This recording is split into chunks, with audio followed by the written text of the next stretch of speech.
you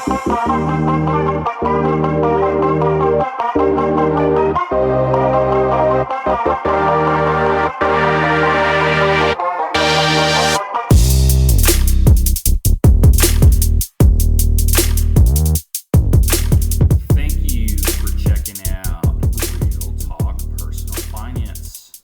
Shit's about to get real.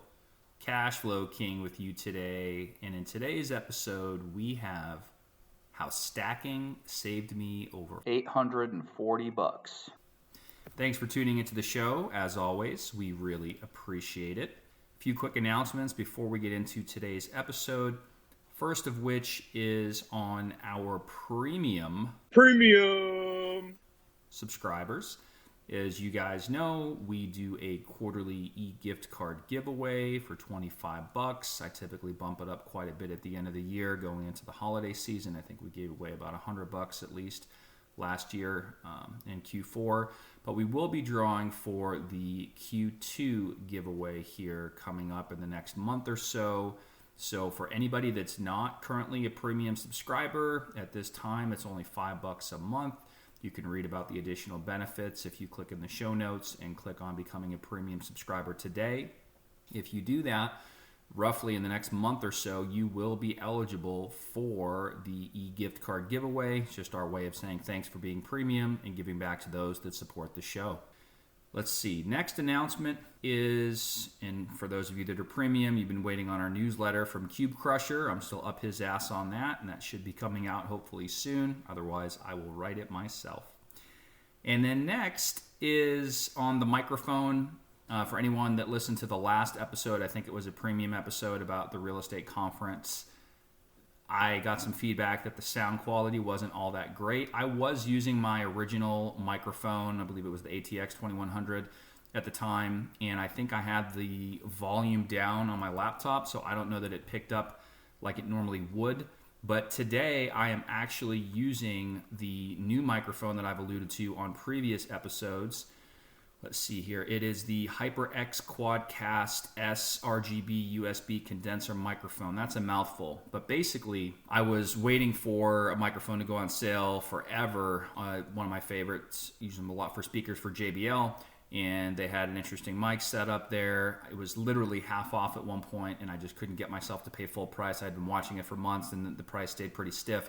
So I ended up finding this one as a pretty good alternative to that. And I think I paid like $120 for it and looked it up again today. It looks like Walmart has this thing on sale for $90 right now. Normally it's $160. That's if you buy the black color, which is what I have. They also have it in white for $160, and for, the extra $70, I would definitely go colorblind. And then listen to today's episode, because we're going to show you how to do some stacking where you can potentially get it for even less. Oh, and the reason that I bought this microphone is that, not that there's anything wrong with the other one, but just gives me the ability to do in-person recordings in the event I ever have a guest that wants to record or is able to record in person. This is a condenser mic all-in-one, so we should be able to kind of change the setting on the microphone so that we'll kind of pick it up in different directions. So for example, if somebody's sitting right across from you, there's a setting on there to capture kind of a dual zone audio pickup. If you have multiple people sitting around a table, there's a way to do like an omnidirectional setting on there. So that's the main reason that I bought it. Today I'm just recording solo, but interested for feedback on what you guys think and if you notice any major difference in the sound quality.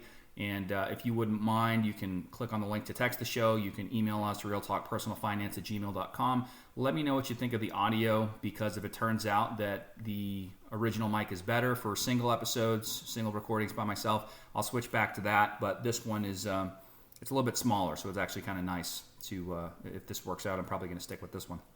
Okay, so without further ado, let's get into today's show. I want to talk about, I've been waiting to put this out. For those that don't know, I purchased a new TV not too long ago and was waiting for all the final numbers to come in, and I think they're about as final as they're going to get, and I'll explain that here in a little bit.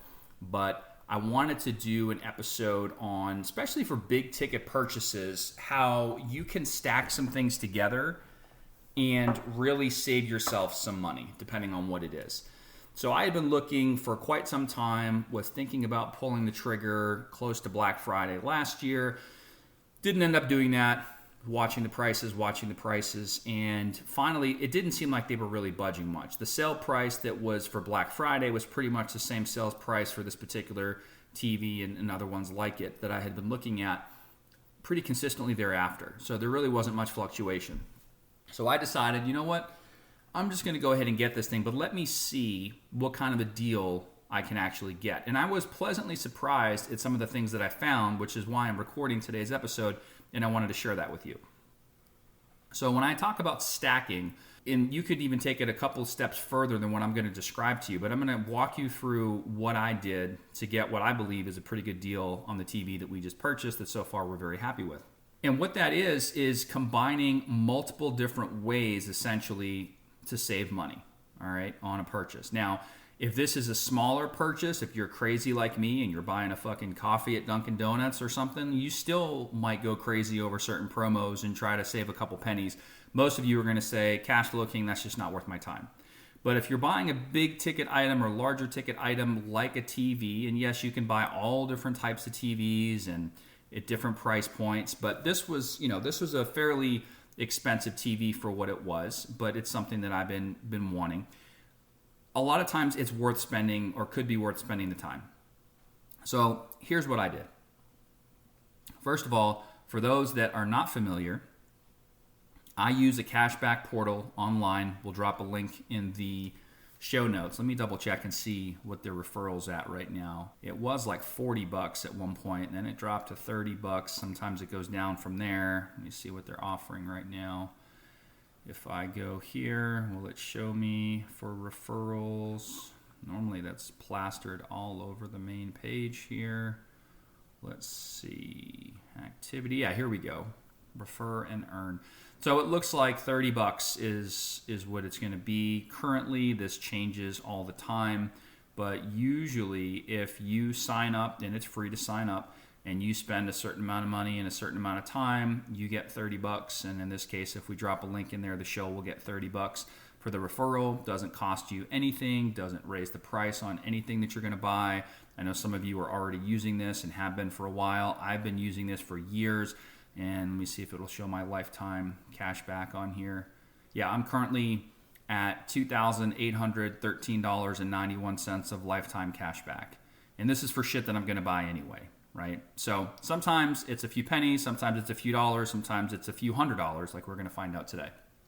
So first thing I did was went to the cashback portal, and I do monitor this. In fact, right before I started recording, we needed some dog food, and yesterday the cashback percentage was literally 2% for PetSmart, and today it was 15%. And normally 15 to 20% is a pretty good sweet spot. I was waiting for it to kind of jump back up. And you just got to check it periodically. Obviously, if we were going to be completely out, yeah, we're not going to let the dog starve. We'll pay full price. That's fine. But if you're going to buy the same shit anyway, why not? Literally have $11.70 pending right now on a PetSmart order for dog food. So anyway, you can use this for pretty much anything. There are hundreds of retailers on here. And all you're doing is signing up for free to this portal and then clicking through the portal to go to the retailer's website. So just looking at my history here, I'm just going to rattle off a few retailers that I've used this for recently. We got PetSmart, Skechers, JBL, Carter's, CVS, Under Armour, LG Electronics, Chewy, Zappos, Dell, Walmart, and the list goes on and on. So you can use this for whatever you want, okay? So that's the first thing I did, was I was monitoring. I ended up buying the TV from LG. I was monitoring what LG's cashback was, and just for fun, I think it's 5% today. Yeah, it is 5% right now. But that's going to fluctuate. It could go 5, it could go 2, 10, 15, whatever the case is. I had been watching it, and at this time that we purchased the TV, which I did online, by the way, it was at 15%. So without doing anything fancy, anything else at all, I simply clicked through the cashback portal to go to LG's website to add to the cart the TV I was going to add to the cart anyway at the exact same price, and I'm going to earn 15% cash back on that purchase. Okay, so that was step one. Then once I'm on their website, I'm poking around, I'm looking, here and there, and I was really surprised by this. All of a sudden, they had a little pop-up thing, right? They must use whatever, cookies. You know how anytime you go to a website these days, it seems like the first thing you get bombarded with is accept or reject or select certain cookies and all the bullshit, right? I don't remember what I picked, but they clearly saw me poking around on their website, and they saw me looking at some different things, in this case, looking at some TVs, some higher dollar stuff. And they had a pop-up that was like, hey, use this code to save 8%. And I've before added stuff to the cart and then left it alone, and I've gotten emails that were for 5%. And I'm like, they want to sell stuff. They want to move stuff. They can be aggressive with their marketing. I'm ready to buy this fucking thing. Why don't I just be aggressive back, right? So I get on live chat while I'm on their website, and I said, hey, I know exactly what I want to buy. I'm ready to buy it right now. And I tried to go for 20%. I said, if you can give me 20% off, I will buy it right now. And unfortunately, they couldn't do that. The best code, supposedly, that they were able to offer that they found was 15%. So literally, I'm on live chat with a person in who knows where, and they gave me a promo code for 15% off. And of course, they used the sales line, you better act quick. Prices can go back up tomorrow. This is what the price is now, and the best we have right now is 15%. Well, hell, that's almost twice as good as 8%. Okay. So now we've gone through the cashback portal. We got 15% coming back from that, right? We got a 15% off promo code, which, by the way, was on top of the sales price because the item was already on sale, and it had been for, some time. So in my mind, that's just kind of the regular price at that point. Okay, fine. Now, how are we going to pay for this thing? Well, we're going to put it on a card. And one thing I think a lot of people overlook, and I'm guilty of this from time to time, are these card-based or card-linked offers. And these are everywhere. So I have them on my Chase cards. I have them on my Citi cards. I just got a new Amex card. And if you go through and take a couple seconds, whether you're just on the fucking shitter or just whatever you're doing, and you take a minute to just click and add that offer to your card, doesn't cost anything, absolutely free, then if you use your card and make a purchase, that offer it's already activated, it's going to trigger, and it's going to give you a credit on your card. What do I mean? So in this particular case, I use my Citi Double Cash card, right, which is effectively a 2% cashback card. Nothing crazy, right? Use different cards for different things. Normally gas, we're getting 4 or 5%. Dining and groceries, we were getting 3X now. With the new Amex card, we're getting 4X on that and all that. You're going to use different cards for different things. But for just everyday purchases, the default card is now the Citi Double Cash. So you earn 1% when you buy, 1% when you pay, and basically it's effectively 2%, right? So I'm getting 2% back on that. But I went and took a look at the offers, and they had a card-linked offer for 4% cash back on LG. And surprisingly, a lot of times they'll have a cap or an upper dollar limit to how much you can earn. I didn't see one listed, so I waited until after I had paid for everything and watched it trigger, and it did to the tune of almost $87, right? So that was kind of nice. And so you can activate that on your card and then pay with that card. Not only do you earn the 2% cash back that you're going to get anyway, but it's going to trigger a merchant offer, in this case for, I think it was 4%, and that's going to kick on, and you're going to get that back as well. So that's how you can stack paying with a credit card. Not only earning rewards for the card, but if there's a card-linked offer, that's the takeaway here. Make sure you're looking for that stuff. And you can search by category. So, for example, like I said, right before I started recording, we got some dog food on PetSmart. PetSmart oftentimes does have cashback merchant offers on certain cards. I literally went through. It took me maybe 5 minutes, if that, not even, and checked every single card I have on the app online, just sitting there, to see if there was anything for PetSmart. Sometimes they'll do, 5% back or 10% back capped at a certain dollar amount. Unfortunately, there weren't any this time, but oftentimes there are. So that's something you want to look for. And so we did all that. And then the last portion, which may or may not apply all the time, is of this stack for this TV purchase, was customer service. And I'll get into that in a little bit. But before I do, the other thing to note, and I normally almost always say no to extended warranties, but electronics can be funny. And normally there's a manufacturer warranty. I believe in this case it was 1 year. Even if you don't purchase an extended warranty, which I decided to do this time because I did the math. I was originally going to buy this thing from Costco, which included a warranty in the way that they have it structured. And at the end of the day, before all this stacking took place, even buying the TV with the warranty, I was still better off doing it this way and paying for it separately, which is not always the case. But even if you said, fuck all that, I'm not buying an extended warranty, oftentimes the credit card that you use, if you look at your card's benefits, it will tell you that they will extend essentially the manufacturer's warranty a lot of times by an additional period of time. Typically 1 year is common. I think there might have been a card out there at one point that was doing it for 2 years. So you just want to take a look at that and see what your card offers. But if the manufacturer has its own warranty, and normally if it's a warranty, I think it's of 2 years or less or 3 years or less, check your card member agreements and see what it says on there, that it will extend it for an additional period of time. So I went in and read the fine print, which I know a lot of people aren't going to do. But in this case, what would happen is I would have the 1-year manufacturer warranty.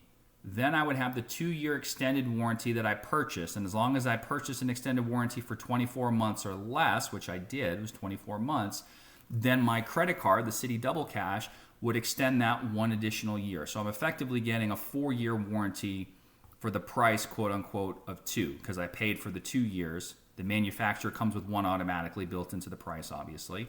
And then the credit card, using that, is going to give you 1 year. So effectively, you're getting 4 years for the price of 2. Some people might say, the heck with that. I'm not paying for the extra 2 years. Give me the manufacturer 1 year. I'm going to use my card, extend it by another year, and I'm getting 2 years for free. And if it was a smaller ticket purchase, I might do just that. But in this case, like I said, I decided to splurge a little bit because I was saving some money and get the extended warranty for 2 years, right? So there was that.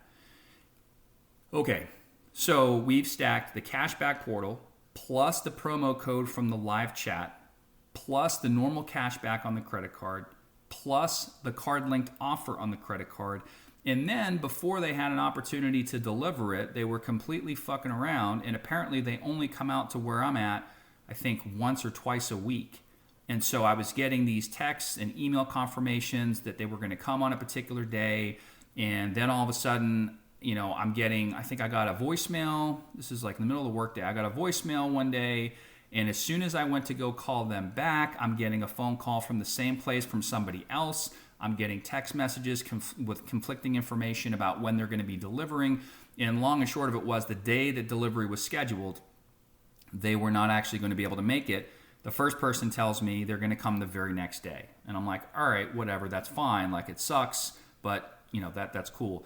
And then all of a sudden they're telling me, no, we only come out there, you know, once or twice a week, so your actual delivery is going to be a week later. And it just really fucking pissed me off. So I called up customer service and told them about the experience that I had. And I might have inflated my story just a smidge by saying, you know, I was working from home that day, but I had to take the day off from work to be home and wait all day and blah, blah, blah, blah. And they wanted to give me like $50. And I said, no, that's not going to work. And I think I asked for $200, and they said, no, we can't do that, but we can do $100, and we can extend the warranty a year for free. And so I said, okay, fine. So we ended up settling on that. So I got another $100 off for that. And then the funny thing is, it didn't actually get delivered a week later. It got delivered the next day, like the first person originally told me. So it really wasn't all that inconvenient. For a 1-day delay, I got an extra $100 off, which is not going to happen all the time, but in this particular case, it did.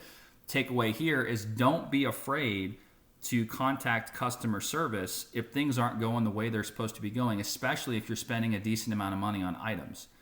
And it's funny that, you know, bigger companies like this, obviously, they have this down to a science, but they literally have a form that they will send you, and you can acknowledge it for whatever the concession is that they're going to make to you. It's almost like this happens often enough that they have a process in place for this already. So you got to imagine that that's somehow going to be built into the price on a lot of this stuff anyway. But don't be afraid to, especially if it's warranted. And I felt like it was. I really did think it was going to take an additional week, and I was pissed. And it just so happened it came the next day. I'm not going to call them back and be like, hey, you want your $100 back? You know, I probably need it more than them. So anyway, got an extra $100 off. So in total, between stacking all of these items based on the original purchase price and what it was going to be, it ended up being over $840 off on this new TV, which again is not necessarily going to be achievable for everybody. You might not get the customer service thing or whatever, but I can almost guarantee you,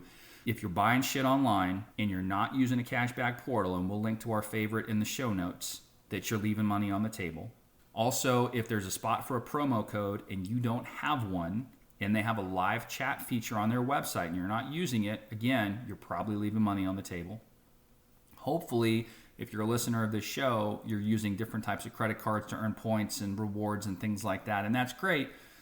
But if you're not looking for those card-linked offers, once again, you're probably leaving money on the table. So for smaller ticket purchases, is this something you're going to want to waste a ton of time on? I don't know. Probably not. if you're buying a TV for, a decent amount of money, is it worth spending an extra little bit of time to figure some of this shit out ahead of time? In my opinion, the answer is yes. And so I just wanted to put this out there as a quick episode on stacking. You can even take it multiple steps further. There's people that will buy discounted gift cards, which I'm sure if I took in a little bit of extra time, I could have gone to the cashback portal, and then I could have bought discounted gift cards and earned a little bit of cash back on the discounted gift cards. And then I could have gone through the same process and still got my 15%. And instead of paying with, so you got to do the math and really figure out how involved do I want to be with this or not. But my thing is, look, if you're using their website and you're buying it with a credit card, you can easily do what I've outlined today, and it's not going to take you all that much time, and there could be some significant savings to be had. So that's what I wanted to cover on today's episode. Once again, thanks for listening to the show. Consider becoming premium. We will be doing that Q2 e-gift card giveaway. We've been doing Amazon, and we'll probably stick with that, but open to suggestions. realtalkpersonalfinance@gmail.com. Click the link to text the show, and don't forget to check out the show notes. We will drop a link in there for the cashback portal. And if you're interested in this microphone, if you like the way this microphone sounds, you, instead of us putting a link in there, go ahead right now anyway, depending on when you're listening to this. I'm recording this on, Sunday, May 18th. Walmart appears to have the best deal on it. Currently, the black version is on sale for $89.99, normally $160. So, and if you are going to be starting a podcast, and that's why you want the microphone, we also have a referral link. If you choose to use Buzzsprout, I think you get it's a $20 Amazon e-gift card if you use our referral link and you sign up for a paid plan with them and you decide to start your own podcast. And then we also have links for the other microphones and equipment that I use. If that's something that you're interested in, feel free to check that out. Everything's in the show notes, okay? Thanks again for listening. We will see you in the next episode. Check the mic and make sure it sound right, boys.